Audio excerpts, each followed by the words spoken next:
आज मैं आपसे कोविड-19 महामारी के 5 नतीजे या 5 ऐसे सबक जो दुनिया में न्यू नॉर्मल सिचुएशंस को निर्मित करने की तरफ ले जाएंगे, उसको डिस्कस करूंगा।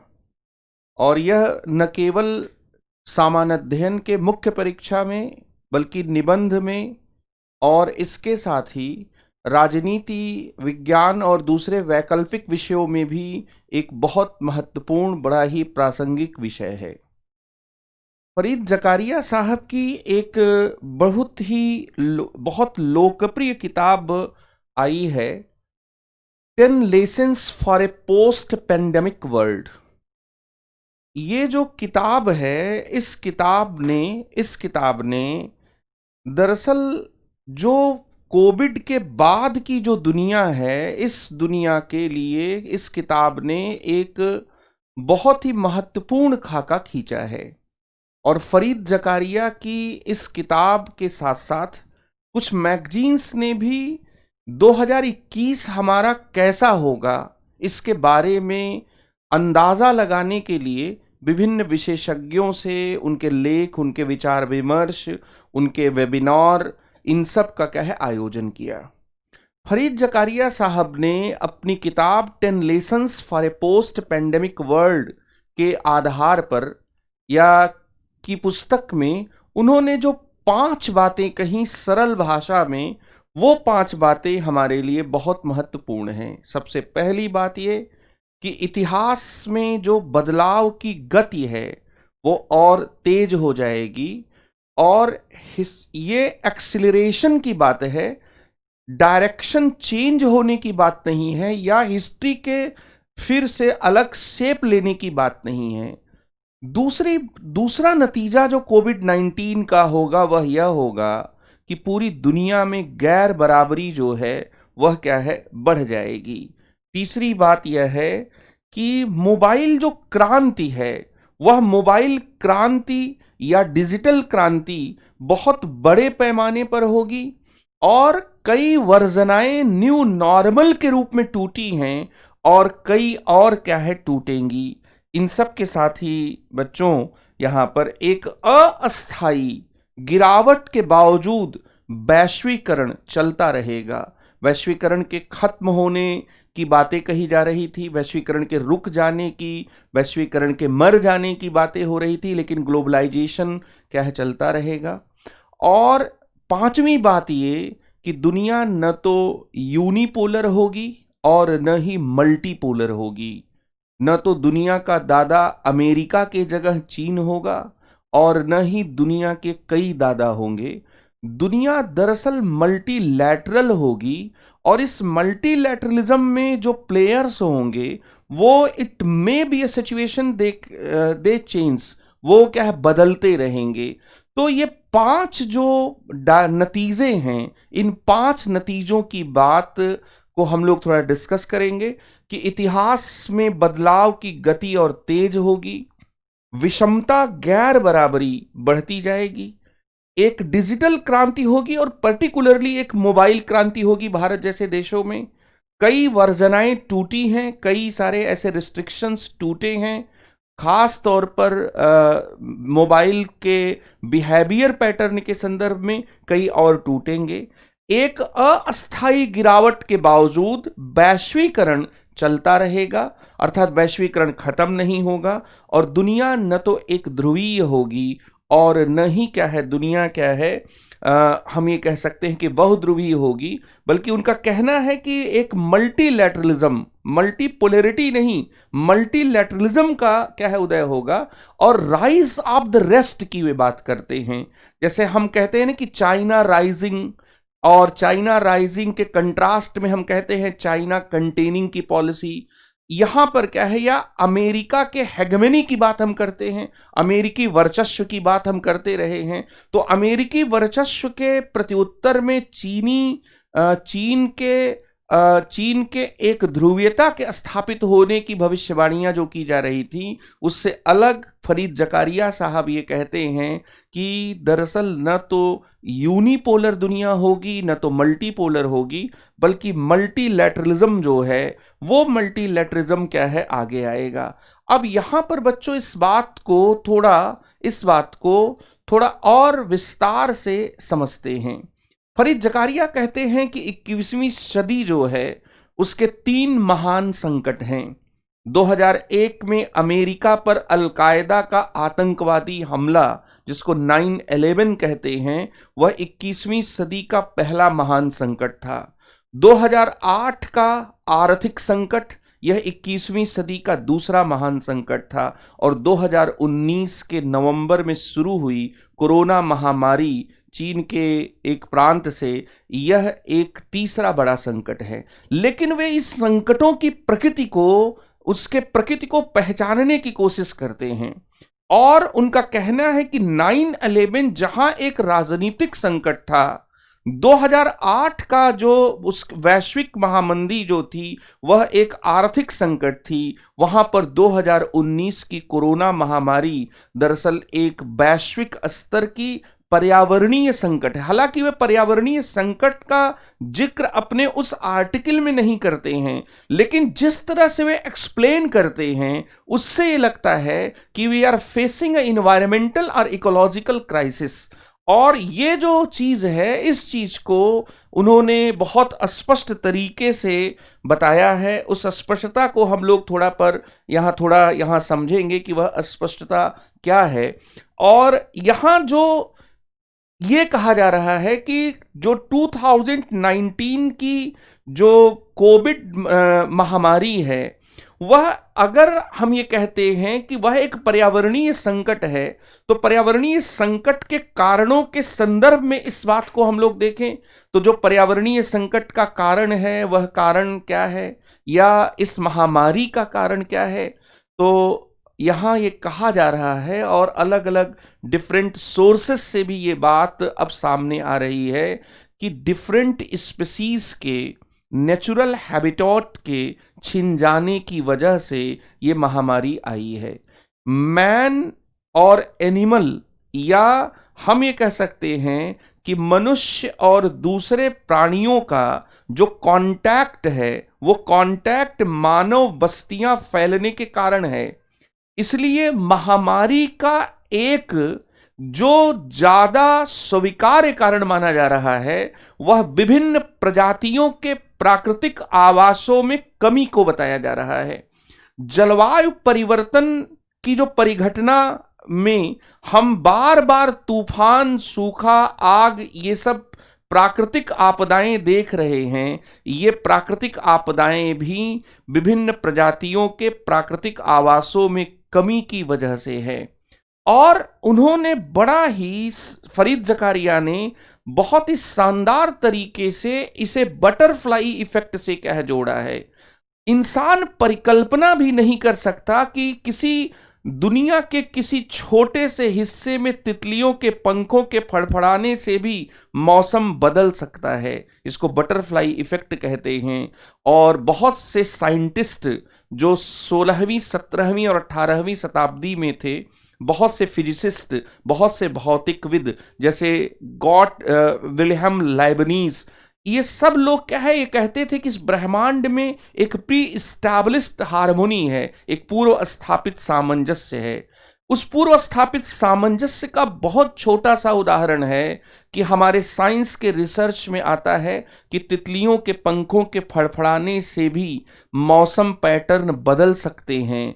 इसी तरह से दरअसल ये एक जो छोटी परिघटना थी, एक वायरस से जुड़ी हुई जो परिघटना थी, वह अपने कैस्केडिंग फेल्योर के रूप में, बटरफ्लाई इफेक्ट के रूप में पूरी दुनिया में क्या है, पूरी दुनिया के संतुलन को, साम्यावस्था को प्राकृतिक तौर पर भंग होने के संदर्भ में क्या देखा जाता है। और यहां इसके संदर्भ में आंकड़े भी प्रस्तुत किए जाते हैं। ये कहा जाता है कि संयुक्त राष्ट्र रिपोर्ट 2019 को अगर हम देखें तो पृथ्वी के पृथ्वी पर जो मानव बस्तियों के द्वारा जो गंभीर बदलाव हुए हैं धरती की सतह पर, वे 75% के आसपास हैं और महासागरों में 66% है। इसलिए फरीद जकारिया साहब इस कोविड महामारी को एक गैर वैज्ञानिक शब्दावली में इसके एक्सप्लेनेशन करते हैं और उस एक्सप्लेनेशन में वो बताते हैं कि विभिन्न प्रजातियों के प्राकृतिक आवासों में कमी की वजह से यह महामारी क्या आई और इस जैसी और भी महामारियां आ सकती हैं। इस बात की चर्चा बार बार क्या है की जा रही है। फिर यहां पर एक सवाल ये है कि क्या कोविड-19 जो एक पर्यावरणीय संकट के रूप में अब समझा जा रहा है, जिसको अब यह नहीं माना जा रहा है कि यह चीन का कोई बायोलॉजिकल वेपन था, शुरू में ये सब बातें कही गई, लेकिन इस संकट का जो स्वरूप है उस स्वरूप की वजह से ये कहा जा रहा है कि अब इसे हमें ठीक से पहचानना पड़ेगा, इसके प्रभाव के स्तर को समझना पड़ेगा। तो कोविड-19 महामारी का नतीजा क्या होगा? नतीजे 3 में से क्या होंगे, इस बात का हमें अनुमान लगाना पड़ेगा। क्या कोविड-19 महामारी इतिहास की दिशा को बदलने वाली महामारी है? क्या इतिहास फिर से लिखा जाएगा? क्या कोविड-19 के पहले की दुनिया और कोविड-19 के बाद की दुनिया बिल्कुल क्या है अलग अलग होगी? यह बात कई बार कही जाती है, या कुछ लोगों को लगता है कि बस टीका बन जाएगा, वैक्सीन लगने के बाद दुनिया फिर वैसी ही हो जाएगी, इसलिए कोविड-19 महामारी इतिहास को थोड़े देर के लिए रोकने वाली महामारी है। इस मत को थोड़ा सा आप समझें, इन बातों को थोड़ा आप समझें कि जो ये बात कही जा रही है वह बात क्या है। एक बात यहां पर कही जा रही है कि कोविड-19 इतिहास की दिशा को बदलने वाली या इतिहास फिर से लिखा जाएगा इस प्रकार की महामारी के रूप में देखा जाए।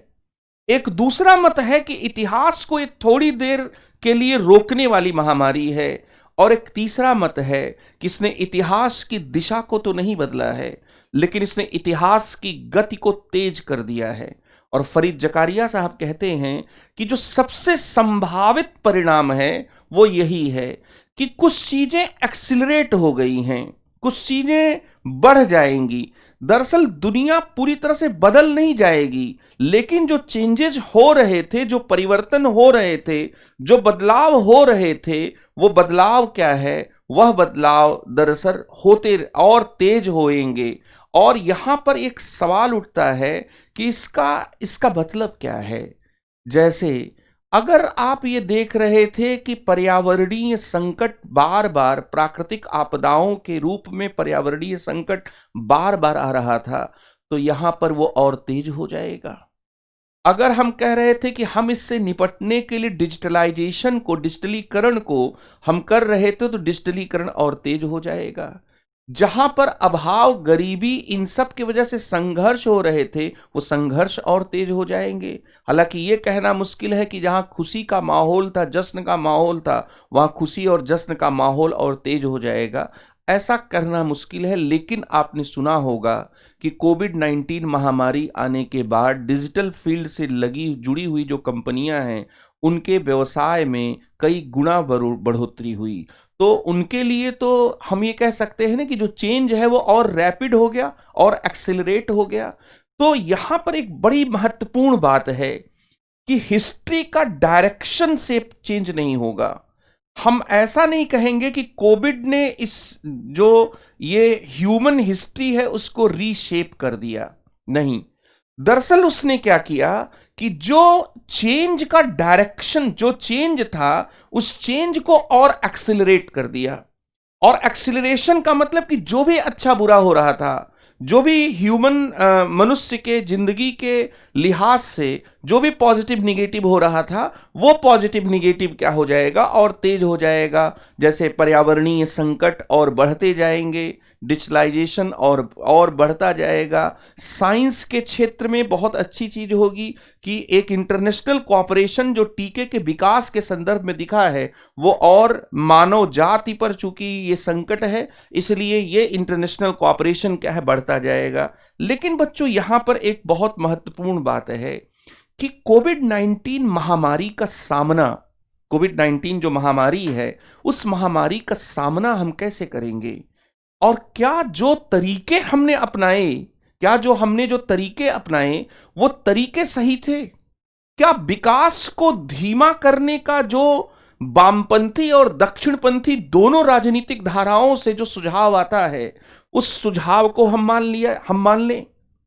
क्या ग्लोबल जो फ्लो है उसको रोकने के लिए जो यात्रा प्रतिबंध लगाए गए, जो रिस्ट्रिक्शंस लगाए गए, जो लॉकडाउन लगाया गया और जो व्यापारों को वापस जो अपने ओरिजिन पॉइंट पर ले जाने की जो कोशिशें हुई, क्या वो कोशिशें ठीक थी? क्या उस तरीके से हम इस महामारी का सामना कर सकते हैं? क्या हम इकोनॉमिक ग्रोथ को कम करके इन्वायरमेंट के स्टेबिलिटी की तरफ हम जा सकते हैं? तो यहां पर वो कहते हैं कि इसमें से कोई भी रास्ता अब क्या है समुचित नहीं होगा। विकास को धीमा करना, वैश्विक प्रवाह को रोकने की कोशिशें, तमाम यात्रा प्रतिबंध, लॉकडाउन और व्यापार को वापस मूल देशों में लौटाने की चीजें जब ग्लोबल चेन्स जो है, ग्लोबल सप्लाई चेन्स जो है डिसरप्ट हो गई, तो आपने देखा होगा कि दुनिया के हर बड़े देश ने अपने वास्तव में व्यापार के सप्लाई चेन्स को अपने देश से जोड़ने के लिए कुछ उन्होंने बड़े बड़े कदम उठाए। यहां पर वे कहते हैं कि ये सब नाकाफी होगा और ये शायद उतना अच्छा भी नहीं होगा। दरअसल लोगों को सुरक्षा देने के लिए, लोगों की जो कमर टूटी है उस चीज से उन्हें निकालने के लिए राज्य स्तर की जो सुरक्षा है उस सुरक्षा के तंत्र को हमें निर्मित करना पड़ेगा। तो यहां पर लोगों की सुरक्षा देने की उन्होंने बात की। फिर एक और यहां पर बात है जिस बात को आप समझें कि जो यहां पर जो दूसरा जो प्रभाव है वह दूसरा प्रभाव क्या होगा कोविड-19 महामारी का। हम अगर आप ये से पूछा जाए कि दूसरा सबक क्या है, तो दूसरा सबक, दूसरा नतीजा ये होगा कि हम एक बहुत भयंकर विषमता का सामना करने जा रहे हैं। दरअसल 1990 के दशक में भारत और चीन सहित दुनिया के कई देश थे जिसमें करोड़ों लोग गरीबी से बाहर निकले, और 2020 के दशक में आकर करोड़ों लोग गरीबी के दुष्चक्र में फंस जाएंगे। और इसलिए फरीद जकारिया साहब का कहना है कि कोविड-19 महामारी का एक नतीजा तो यह होगा कि गरीबी के दुष्चक्र में करोड़ों लोग क्या फंसेंगे, और यहां सरकारी जो व्यवस्थाएं हैं उनके सामने सबसे बड़ी दुविधा यह है कि अगर वे अर्थव्यवस्था को बंद करके इस महामारी का सामना करते हैं तो लोग भूखे होकर मर जाएंगे, और अगर वे इकोनॉमी को खोलते हैं तो वायरस फैलने का क्या है डर है। यहां पर एक बहुत महत्वपूर्ण बात यह भी है बच्चों कि वे भारत में लगाए गए लॉकडाउन की भी क्या है, लॉकडाउन का भी मूल्यांकन करते हैं। भारतीय मूल का होने के नाते फरीद जकारिया जिन्होंने एक और किताब लिखी थी फ्यूचर ऑफ द फ्रीडम, जिसके लिए बड़े चर्चित रहे थे, तो फरीद जकारिया ने भारत के लॉकडाउन जो कोविड-19 महामारी से का सामना करने का एक तरीका था उस तरीके के बारे में भी मूल्यांकन किया। भारत ने लॉकडाउन से क्या खोया क्या पाया, भारत ने क्या खोया क्या पाया, अगर आप इसको समझेंगे तो आप ये पाएंगे कि लॉकडाउन से हमने खोया ज्यादा और पाया बहुत कम। लॉकडाउन से हमारी इकोनॉमी 10% सिकुड़ गई, ये हमने खोया। और हम आर्थिक गिरावट की एक तेज खाई की तरफ क्या चले गए। 12 करोड़ लोगों की नौकरियां तकरीबन चली गई। लॉकडाउन से जो हमने पाया वो अपेक्षाकृत बहुत कम था। हमने एक कम मृत्यु दर पाई, लेकिन दिसंबर 2020 तक 1,44,000 लोग जो कोविड 19 की वजह से काल कवलित हो गए, उनको अगर कंपेयर करें तो जिस देश में कुपोषण का शिकार होके हर 3 महीने पर तकरीबन 1,80,000 बच्चे मरते हैं, उसके ये अमानवीय ही सही, लेकिन उसके कंपैरिजन में ये जो हमने पाया वो पाना क्या है बहुत कम था। इसलिए अब विद्वान इस पूर्ण और सख्त लॉकडाउन की नीति का मूल्यांकन भी कर रहे हैं। तीसरी बात यहां पर यह है कि इस कोविड 19 से, ये जो कोविड 19 है, इस कोविड 19 से हम एक मोबाइल क्रांति की तरफ जाएंगे, डिजिटल क्रांति की तरफ जाएंगे। भारत उसके मुहाने पर बिल्कुल खड़ा है। 2010 में स्थिति भारत में यह थी कि 1 अरब से ज्यादा लोग, 100 करोड़ से ज्यादा लोग फोन से ऑनलाइन कनेक्ट नहीं हो पाते थे। आज 55 करोड़ लोगों के पास भारत में स्मार्टफोन है। मैं फीचर फोन की बात नहीं कर रहा हूं। और उनका स्मार्टफोन उनके लिए कंप्यूटर का काम करता है। वो उससे सामान का ऑर्डर देते हैं, वो उससे सूचनाएं लेते हैं, वे उससे न्यूज पढ़ते हैं, न्यूज देखते हैं। इसके साथ ही अब वे क्या कर रहे हैं, अब वे डॉक्टर का प्रिस्क्रिप्शन उससे ले रहे हैं। अब वे क्या है, उससे ट्रेन की बुकिंग कर रहे हैं, उससे अपने टिकट की बुकिंग कर रहे हैं, उससे वे अपने आधार कार्ड को चेक कर रहे हैं। तो ये सभी क्या है, ये चेंजेस हुए। 2015 में डेटा कंज्यूम करने में इंडिया का 155 इंडिया की पोजीशन थी, पूरे वर्ल्ड लेवल पर 155वां स्थान था। आज 2020 में हम डेटा कंज्यूम करने में पहले स्थान पर हैं। तो हम जितनी तेजी से डेटा कंज्यूम कर रहे हैं, इससे ग्लोबल जितनी भी social media instant messaging services हैं, चाहे व्हाट्सएप हो, चाहे वो टेलीग्राम हो, चाहे वो ट्विटर हो, इन सब के संदर्भ में क्या है, इन सब की निगाहें हमारे ऊपर है। और यहां पर जो सबसे बड़ी बाधा थी, किसी भी तकनीक को स्वीकार करने में मानव व्यवहार सबसे बड़ी बाधा होती है। मनुष्य आसानी से पुरानी चीजों को छोड़ता नहीं है और नई चीजों को पकड़ता नहीं है। यहां पर डिजिटल भविष्य बिल्कुल सुनहरा है, क्योंकि ह्यूमन बिहेवियर इस कोविड महामारी ने मोबाइल के संदर्भ में क्या है, चेंज कर दिया है। उसके अच्छे बुरे, सीमित, व्यापक हर तरह के पक्ष हैं, लेकिन भारत जैसे देश और अधिक व्यापक एक मोबाइल क्रांति के मुहाने पर क्या है, खड़े हैं। इस बात से बच्चों इनकार नहीं किया जा सकता। इसके साथ ही चौथी बात यह कि वैश्वीकरण के बारे में क्या कहा जा सकता है। दरअसल जैसे मैंने पहली बात कही कि इतिहास की जो गति है परिवर्तन की, वो परिवर्तन की गति क्या हो जाएगी, तेज हो जाएगी। मैंने यहां पर दूसरी बात यह कही कि जो विषमता है वो विषमता बहुत बढ़ जाएगी। मैंने यहां पर तीसरी बात कही कि हम एक डिजिटल क्रांति की तरफ या ज्यादा डिजिटलाइजेशन की तरफ बढ़ेंगे। और एक पॉजिटिव बात यह होगी कि हम एक मोबाइल रिवॉल्यूशन की तरफ जा रहे हैं। हालांकि इसके कुछ नेगेटिव भी इंपैक्ट होंगे जो ह्यूमन बिहेवियर से ही क्या है, जुड़े हुए हैं। और एक चौथी बात है जो ज्यादा गंभीर बात है कि ग्लोबलाइजेशन पर क्या इसका इंपैक्ट होगा। इसमें बड़ी मिक्स्ड बातें कही जा रही थी। जैसे कुछ लोगों का यह कहना था, और उसमें हम लोगों का भी अपना एक अनुमान था, कि जो ग्लोबलाइजेशन है वह ग्लोबलाइजेशन क्या है, खत्म हो जाएगा। फरीद जकारिया साहब अपने शानदार विश्लेषण में दिखाते हैं कि ग्लोबलाइजेशन खत्म नहीं होगा। ग्लोबलाइजेशन में एक गिरावट आ सकती है और वो अस्थायी समय के लिए होगी, लेकिन ग्लोबलाइजेशन खत्म नहीं होगा और ग्लोबलाइजेशन कुछ क्षेत्रों में तो और मजबूत होगा। दरअसल एक कंपैरिजन करें तो हम समझ पाएंगे कि कोरोना के पहले ग्लोबलाइजेशन की पेस क्या थी और वो पेस थोड़ा रुकी है।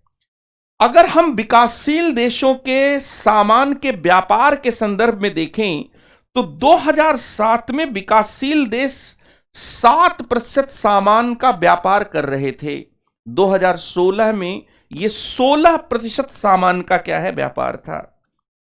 अब इसमें एक बाधा आ गई विकासशील देशों के बीच और पूरी दुनिया में ये जो व्यापार था इस व्यापार में बाधा आई है। ये बाधा अस्थायी है, इस बात का पूरा विश्वास है और पूरे इसके कारण भी हैं। दूसरी चीज ये हुई कि कोविड-19 ने वैश्विक आपूर्ति श्रृंखलाओं को भी क्या है बाधित कर दिया, इंटरप्ट कर दिया। और वैश्विक आपूर्ति श्रृंखलाओं को बाधित करने का मतलब यह कि व्यापक लॉकडाउन, व्यापार संबंधी रोक, यात्रा आवाजाही पर रोक, इन सब की वजह से जो जरूरी सामान है वो जरूरी सामान तो आ पाए, लेकिन व्यापार वगैरह से जुड़ी हुई जो चीजें थी जो गैर जरूरी वस्तुओं की लिस्ट में आती हैं वे चीजें नहीं आ पाई। और एक तीसरी बात यहां पर हुई कि जो कुछ देश थे उन्होंने वैश्विक आपूर्ति श्रृंखलाओं में बाधा पड़ने के बाद जो ओरिजिन प्लेस है उस ओरिजिन प्लेस को फिर से रिकंस्ट्रक्ट करने की कोशिश की, मूल उद्गम क्षेत्र की तरफ गए कि जो जहां पैदा होता है उसी से आपूर्ति श्रृंखला को क्या है बनाया जाए। और भारत जैसे देशों में तो मोदी जी ने वोकल फॉर लोकल या आत्मनिर्भर भारत की बात कर दी। यहां पर इससे ये लगा कि वैश्वीकरण जो है वह अब पहले के संदर्भ में जैसे था मुक्त आवाजाही, व्यापार के क्षेत्र में वस्तुएं, सामान, ज्ञान, पूंजी, लोगों का इन सब का जो आना जाना था, या फिर जिस तरह की बातें फ्रीडमैन ने अपनी किताब द वर्ल्ड इज फ्लैट में वैश्वीकरण को लेकर कही थी, वो सब कुछ क्या है सारे फिनोमेना ध्वस्त हो चुके थे। लेकिन यहां पर वे कहते हैं कि वैश्वीकरण कुछ क्षेत्रों में तो मजबूत हुआ है। रीजनल कोऑपरेशन के मामले में नवंबर 2020 में ही आरसीईपी का जो समझौता हुआ वह 30 देशों के जीडीपी को मिलाकर और नाफ्टा और ईयू के फ्री ट्रेड एरिया से मिलाकर एक बड़े क्षेत्र को लेकर समझौता हुआ। यह अलग बात है कि इसमें इंडिया और यूएसए दोनों क्या है शामिल नहीं है। इसलिए आरसीईपी कोविड महामारी के बीच में ही दरअसल वैश्वीकरण के अंतर्गत ही देशों के बीच व्यापारिक आदान प्रदान के लिए एक ट्रेड एरिया को निर्धारित करने से जुड़ा हुआ है। दूसरा, बहुत चमत्कारिक तरीके से कोरोना महामारी के टीके के विकास में अंतर्राष्ट्रीय सहयोग की भूमिका को नकारा नहीं जा सकता। और टीके के विकास के साथ ही अगर टीका 2021 में बड़े पैमाने पर लगता है तो कुछ ही देश ऐसे हैं जो टीका बनाने में सफल हुए, बाकी देशों में तो उन टीकों को पहुंचाया जाएगा। यहां पर टीके के विकास और वितरण से भी यह बात साबित होती है कि ग्लोबलाइजेशन दरअसल खत्म नहीं हुआ है। और एक और चीज है कि हम लोग वोकल फॉर लोकल को किस नजरिए से देखते हैं। हमारे जो प्रयास हैं उन प्रयासों को हम जिस नजरिए से देखते हैं, वोकल फॉर लोकल के इनिशिएटिव को जो बाकी दुनिया है वह उस नजरिए से नहीं देखती है। इसको हम लोग ऐसे देखें कि हम वोकल फॉर लोकल के द्वारा सेल्फ रिलायंस का एक अलग स्टेप क्या उठा रहे हैं। हम दरअसल यहां पर आत्मनिर्भर बनना चाहते हैं और जो चीजें हमारे यहां जो चीजें उत्पादित हो सकती हैं उस उत्पादन के साथ साथ हम उसका ब्रांड भी क्या है बनाना चाहते हैं। यहां पर इसके साथ ही लेकिन जो हम इसे ऐसे देखते हैं, बाकी दुनिया, फरीद जकारिया साहब इसे कैसे देखते हैं, वैश्विक आपूर्ति श्रृंखलाओं के बाधा पहुंचने के बाद ये कुछ देशों के द्वारा वस्तुओं की आपूर्ति के लिए उसके मूल उद्गम स्थान के रूप में अपने आप को स्थापित करने का प्रयास है। लेकिन इस प्रयास में भी संरक्षणवाद है और जब आपकी इकोनॉमी में गिरावट हो रही हो, जब आपकी इकोनॉमी सिकुड़ रही हो, उस समय इस प्रकार के प्रोटेक्शनिज्म के बजाय मल्टीलैटरलिज्म की तरफ जाना ज्यादा ठीक होता। इस पर एक बहस हो सकती है, इस पर और भी चीजें, इस पर और भी पॉइंट रखे जा सकते हैं, लेकिन ग्लोबलाइजेशन और मोदी जी का वोकल फॉर लोकल, इन सब के संदर्भ में इकोनॉमिक इंटरडिपेंडेंस के जो इश्यूज हैं, उन इश्यूज के संदर्भ में इन बातों को अगर देखा जाए तो निश्चित रूप से ये कहा जाएगा कि हमें किसी चीज को ओवरटोन्ड होकर स्वीकार करने की जरूरत शायद इस महामारी से निकलने के संदर्भ में क्या है, नहीं है। कोविड-19 और ग्लोबलाइजेशन के संदर्भ में कुछ बहुत इंपॉर्टेंट कंक्लूजन जो फरीद जकारिया साहब ने खींचे हैं। पहला कंक्लूजन यह है कि दुनिया की चीन पर जो अत्यधिक निर्भरता है वह खत्म हो चुकी है और वह खत्म होना चाहेगी। दुनिया की जो चीन पर अत्यधिक निर्भरता है वह खत्म हो जाएगी। वैश्वीकरण खत्म होगा ऐसा बिल्कुल नहीं है। और तीसरी बात यहां पर यह है कि ऐसे देश जो वैश्वीकरण को कम लागत पर, कम वैश्वीकरण को बड़े पैमाने पर उसमें शामिल रहे हैं, जो कम लागत पर सामानों को उत्पादित कर सकते हैं, ऐसे देशों के उभरने की संभावना है। ये राइज ऑफ द रेस्ट है।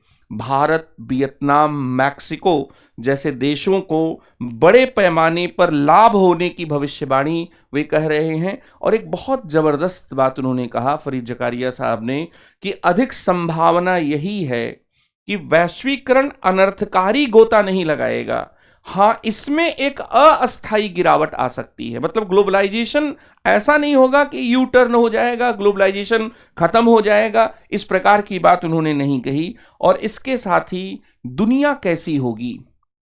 दुनिया एक ध्रुवीय होगी या दुनिया बहुध्रुवीय होगी, या दुनिया न तो एक ध्रुवीय होगी न बहुध्रुवीय होगी बल्कि बहुपक्षीय होगी। यहां पर कहा जा रहा है कि दुनिया में चीन का वर्चस्व स्थापित हो जाएगा, ऐसा बिल्कुल नहीं है। इसलिए एक ध्रुवीय दुनिया की तो कोई संभावना नहीं है। दुनिया में बहुध्रुवीयता स्थापित हो जाएगी, इसकी भी फिलहाल संभावना नहीं दिख रही है। यहां पर दुनिया में मल्टीपोलर के बजाय मल्टीलैटरल कोऑपरेशन के आधार पर चीजें बनेंगी। अमेरिका के बाद दुनिया में चीन का वर्चस्व स्थापित हो जाएगा, इसकी संभावना भी नहीं है। राइज ऑफ द रेस्ट, आपने China rise, China emerging, India emerging, इन सब की बात सुनी होगी। एक नया स्लोगन आ गया, राइज ऑफ द रेस्ट। बाकियों के उदय के साथ अगर यह दुनिया बहुपक्षीय नहीं होगी तो भी क्या है, बहुध्रुवीय नहीं होगी तो भी इसके बहुपक्षीय होने की संभावना से इनकार नहीं किया जा सकता। तो दुनिया न तो एक ध्रुवीय होगी न तो बहुध्रुवीय होगी, और न ही क्या है, हम ये कह सकते हैं कि द्विध्रुवी की तो कोई संभावना ही नहीं है। जैसे सोवियत संघ और अमेरिका के संदर्भ में जब चीजें हो रही थी, वैसी कोई ताकत दुनिया में बची नहीं। तो चीन का भी वर्चस्व स्थापित हो जाएगा, ऐसा बिल्कुल वो नहीं मान रहे हैं। कि चाइना इमर्जिंग को चाइना के हेगमन के रूप में स्टैब्लिश होने की बात, वो इस बात को नहीं स्वीकार करते हैं। और उसके अपने रीजंस हैं, उसके अपने लॉजिक हैं, और वो लॉजिक ये है कि सब कमजोर हुए हैं, सब वास्तव में क्या है, इस सबको इसका क्या है, नुकसान हुआ है। इसलिए अमेरिका के बाद दुनिया में चीन का वर्चस्व स्थापित हो जाएगा, इसकी संभावना नहीं है। राइज ऑफ द रेस्ट, बाकियों के उदय के साथ अगर यह दुनिया बहुध्रुवीय नहीं होगी तो काफी हद तक बहुपक्षीय होगी। यह बात क्या है, कही जा रही है। और लास्ट में क्या है, एक कंक्लूजन आपको मैं दे रहा हूं कि कुल मिलाकर कोविड-19 2021 में क्या क्या डायरेक्शंस हमारे सामने क्या है रहेगा। चेंजेस जो होंगे वो एक्सिलरेट हो जाएंगे। और अगर मान लीजिए कि प्राकृतिक आपदा कहीं पर आ रही है, बाढ़, सूखा, तूफान, ये सब हो रहा, तो ये और तेज हो जाएगा। पर्यावरण क्षरण और तेज होगा। जहां पर झगड़े हो रहे हैं, जहां पर संघर्ष हो रहा है, जहां गृहयुद्ध जैसे हालात हैं, जातीय युद्ध हैं, जहां आंदोलन हो रहे हैं भारत जैसे देशों में जैसे किसान आंदोलन, यहां पर ये चीजें और होंगी, एक्सिलरेट होंगी चीजें। और पॉजिटिव इसमें क्या है, डिजिटलाइजेशन जो है, इन सब के बीच में आंखों में चमक लाने वाली बात है कि डिजिटलाइजेशन भी और क्या है, बढ़ जाएगा। दुनिया ज्यादा डिजिटल होगी, गैर बराबरी बढ़ेगी भी और फैलेगी भी, क्योंकि 12 करोड़ लोगों की नौकरियां अगर हिंदुस्तान में गई हैं तो ये गैर बराबरी को क्या बढ़ाएगा। वैश्वीकरण में अस्थायी गिरावट आएगी, लेकिन वह खत्म नहीं होगा। और वैश्वीकरण में वैश्विक आपूर्ति श्रृंखलाओं का नए तरीके से पुनर्संयोजन होगा। इसमें संरक्षणवाद की नीति को कुछ देश जो आगे बढ़ाने की कोशिश कर रहे हैं, शायद वो कोशिशें क्या है, सफल नहीं होंगी, क्योंकि जो रीजनल कोऑपरेशन है, इकोनॉमिक पार्टनरशिप या आरसीईपी जैसे जो फोरम्स हैं, इन फोरम्स का होना या इनका महामारी के बीच में इनको मैटरलाइज होना, इस बात को संकेतित करता है। और दुनिया न तो एक ध्रुवीय होगी न बहुध्रुवीय होगी, बल्कि दुनिया क्या होगी, वह क्या होगी, बहुपक्षीय होगी।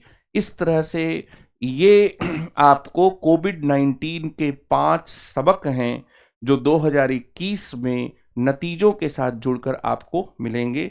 ये यहाँ पर क्या है, आपको मैंने बताया। बहुत बहुत धन्यवाद।